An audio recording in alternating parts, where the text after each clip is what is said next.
So the countries that Trump has decided to suspend immigration from are the following: Iraq, Syria, Iran, Libya, Somalia, Sudan, and Yemen. Do you notice something? Notice what's missing? I'll repeat. 15 of the 9/11 attackers came from Saudi Arabia.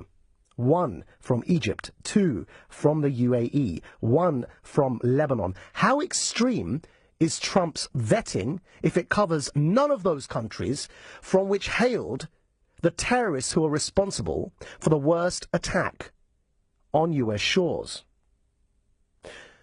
The terrorism in Europe, all of them, French born and raised, German, British citizens born and raised in thick Yorkshire accents attacking our country and leaving video evidence behind so that we all know who did it. Trump's list of countries that he's banning or suspending immigration from doesn't include Britain, doesn't cover the Richard Reeds. It doesn't include those who are born and raised in our countries. And so what's the conclusion that we are forced to reach? The conclusion is that President Trump is taking a sledgehammer to crack a nut, and he's missing the nut. Because none of those countries have been responsible for some of the worst terrorist attacks on our shores. And the reason Trump is taking a sledgehammer to crack a nut and missing the nut is because the truth is too uncomfortable for all of us to accept.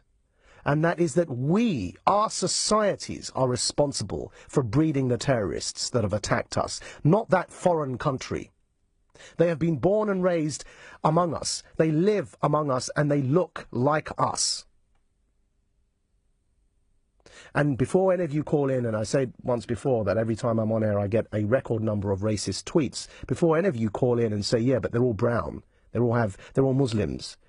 Actually, if you look at the stats, a disproportionate number of those convicted for terrorism are converts. They have names like Richard Reed.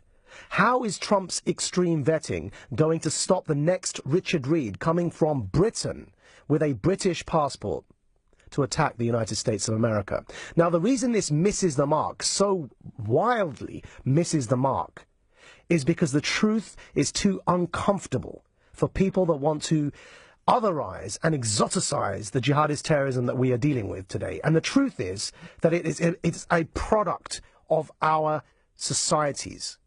It is born and raised within us and among us.